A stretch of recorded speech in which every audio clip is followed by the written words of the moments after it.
ও গুনাহগারের দল, আর কত ঘুমাবি? ওরে অন্যায় করছো, তোর বাড়ির দরওয়াজায় পুলিশ, তোরে গ্রেফতার করার জন্য বাড়ির চারপাশে পুলিশ ঘেরাও দিয়া ধরে রাখছে। তুই বের হলে তোরে এখন হ্যান্ডকাপ লাগায় জেলখানায় নিবে।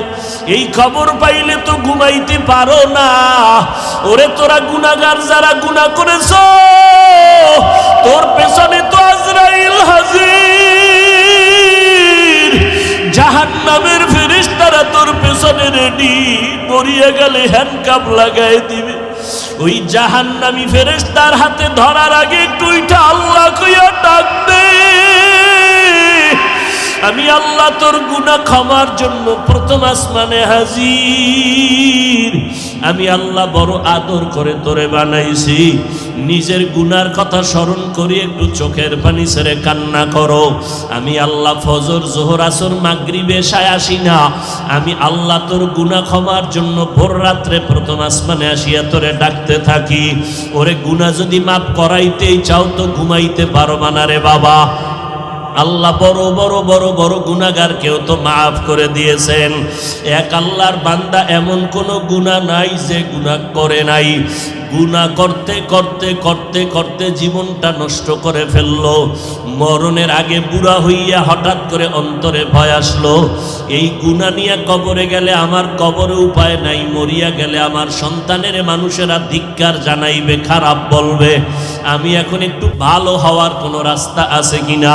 আল্লাহর বান্দা একজন আলেম ইমাম সাহেবের কাছে চলে গেল। ইমাম সাহেব, হুজুর একটু পরামর্শ দেন, এই গুনাহ থেকে ভালো কেমনে হব? বলে, আমার আল্লাহ ভোর রাত্রে প্রথম আসমানে আসেন, ওই সময় লাইনটা বড় ক্লিয়ার থাকে, ওই সময় ঘরের মানুষও ঘুমায়, আসমান ঠান্ডা, জমিন ঠান্ডা, গাছের পশু পাখিরাও ঘুমায়, জঙ্গলের প্রাণীরাও ঘুমায়, নদীর মাছগুলো ঘুমায় থাকে। ওই সময় যারা মাওলাকে চাও, আমার মাওলা তখন হাজির হয়ে যায়। তুমি ভোর রাত্রে একটু ওযু বানাইয়া যায় নামাজ বিছায় আমার মাওলারে সেজদা দিয়া তওবা করে কাঁদবা, আমার মাওলা তোমার গুনাহ মাফ করিয়া দিবে। ইমাম সাহেবের পরামর্শ নিয়ে ওই গুনাহগার ভোর রাতে ঘুমায় না, ওযু বানাইয়া ঘরের অন্ধকার একটা জায়গায় বসে মাওলাকে ডাক দিছে, ও দয়ার মালিক, এতদিন দুনিয়ার বাহাদুরিয়ার রং তামাশায় পড়িয়া তোমারে ভুলিয়া আমি তোমার নাফরমানি করতে করতে এখন শেষ সময় আসছি। আজকে থেকে আমি ভালো হইতে চাই, আর গুনাহ করব না রে আল্লাহ।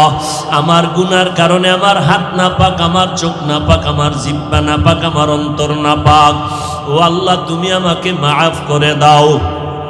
আল্লাহর বান্দা কান্না শুরু করলো। কান্নার আওয়াজ বাড়তে বাড়তে এই পাশে ঘরের মানুষ সজাগ। হঠাৎ করে একটা গায়েবী আওয়াজ আসলো, ও বুড়া আর কাঁদিস না, তোর কাঁদলে কোনো লাভ হবে না, তোর নামটা জাহান্নামীদের খাতায় লেখা হয়ে গেছে। ওই বান্দা এখন আবার কান্না আরো বাড়ায় দিল। বিবি সাহেব ডাক দিয়া কয়, ও স্বামী আর কেন কাঁদো? তোমার নামটা তো জাহান্নামীদের খাতায় লেখা, তুমি কি আওয়াজটা শোনো নাই? আল্লাহর বান্দা বলে, বিবি, এই দরজা ছাড়া আর কোন দরওয়াজা আছে নাকি যেখানে কান্না করলে আমি ক্ষমা পাবো? কয়, না না, আর কোনো দরওয়াজা নাই। আল্লাহর বান্দা বলে, তো আমার আল্লাহ আমারে মাফ না করলেও আমি আর কান্না বন্ধ করব না, এই দরজা ছাড়ব না, আমার জাহান্নামেও যদি যাওয়া লাগে আমি এই দরজা ছাড়ব না, আমার মাওলার দরজা আমি কান্না করে করে মরিয়া যাব। এই কথা বলিয়া যখন আবার কান্না শুরু, বিনয়ের সাথে কাঁদে আর বলে, মালিক, সন্তান হাজারবার অন্যায় করিয়া চোখের পানি ছাড়লে মা বাবার দয়া না হইয়া পারে না, ছাত্র হাজারবার অন্যায় করিয়া ওস্তাদের সামনে চোখের পানি ছাড়লে ওস্তাদের দয়া না হয়ে পারে না। ও আল্লাহ, ওই মা বাবা ওস্তাদের থেকে কি তোমার দয়া কম? তোমার মায়া তো আরো 1000 গুণ বেশি। তুমি আমারে কেন ফিরাইয়া দিবা? যদি আমারে মাফ না করো, রহমান নামটা কেন রাখছো? গফফার নামটা কেন রাখছো? আল্লাহর বান্দা এভাবে যখন আবার কান্না শুরু করে দিল, হঠাৎ করে গায়েবী আওয়াজ বলে, রে বান্দা আর কাদা লাগবে না, তোর নামটা এখন জাহান্নামীদের খাতায় আর নাই, তোর নাম এখন জান্নাতীদের খাতায় লেখা হয়ে গেছে। ও আল্লাহর বান্দারা, ও যুবকেরা, ও স্কুল কলেজ ভার্সিটির ছাত্র ভাইরা, কয়দিন আর দুনিয়াতে বাঁচবা? জান্নাতের পথ আর জাহান্নামের রাস্তা কিন্তু ছাড়ার রাস্তা নাই। জান্নাতের পথে যাইবা নাকি জাহান্নামের পথে যাইবা চিন্তা ভাবনা করিয়া চলো। তোমার মতো কত যুবক স্কুল কলেজে পড়িয়াও নামাজ ছাড়ে না। বলো বাবা, তুমি কেন নামাজ পড়তে পারো না? তোমার মতো যুবক ড্রাইভারি করে নামাজ ছাড়ে না, চাকরি করে নামাজ ছাড়ে না, র্যাব আর্মি পুলিশ বিডিআর নামাজ বাদ দেয় না। বলো বাবা, তুমি কেন পারো না? তোমার মতো যুবক দেখো ময়দানে কৃষি কাজ করে নামাজ বাদ দেয় না। তোমার মতো যুবক আজকে দেখো নদীর মধ্যে মাছ ধরে নামাজ ছাড়ে না, ব্যবসা করে শ্রমিকের কাজ করে নামাজ ছাড়ে না। চেয়ারম্যান মেম্বার এমপি মন্ত্রী নামাজির অভাব নাই, তুমি কেন পারবা না? তোমার ক্লাসের ছাত্র ছাত্রী যদি নামাজ পড়তে পারে, তুমিও তওবা করো। ওই জাহান্নামের আগুন সহ্য করার শক্তি কারো নাই। আবু বকর জান্নাতের টিকিট পাইয়াও যদি কাঁদে, তুমি কেন কাঁদতে পারো না? গুনার কারণে আমার আল্লাহ তোমার উপরে বেজার, গুনার কারণে দিলটা পাথর, এজন্য চোখে তোমার পানি নাই। আল্লাহকে, আমার আল্লাহকে মোহাব্বত করে ডাকো আর বলো, আল্লাহ কান্নাওয়ালা চক্ষু দান করো। যেই চোখে পানি নাই ওই চোখ দিয়ে আমার কোনো লাভ নাই। যেই জবানে মাওলার জিকির নাই সেই জবান দিয়ে কোনো লাভ নাই। যেই কলবে আখেরাতের ফিকির নাই সে কলব দিয়া লাভ নাই। আজকে থেকে পেছনের গুনার কথা স্মরণ করে তওবা করো। আল্লাহকে অন্তর দিয়া বলতে থাকো, আল্লাহ মরিয়া গেলে যাব আর নামাজ ছাড়ব না, মা বাবারে কষ্ট দিব না, ওলামায়ে কেরামের বিরোধিতা করব না, নবীর সুন্নাত অনুযায়ী নামাজ পড়ব, কোরআন তেলাওয়াত করব, গুনাহ থেকে নিজেকে বাঁচাবো। আল্লাহর মোহাব্বতে তওবা করার যদি নিয়ত হয়, খাঁটি অন্তরে আমার মাওলাকে অন্তর দিয়া ডাকো আর তওবা করো। আমার আল্লাহ দরজা খুলে দিয়া বলে, বান্দা জীবনের সব গুনাহ এক সেকেন্ডে আমি ক্ষমা করে দিব। আমার আল্লাহ কুদরতের নজর দিয়া রাখছেন।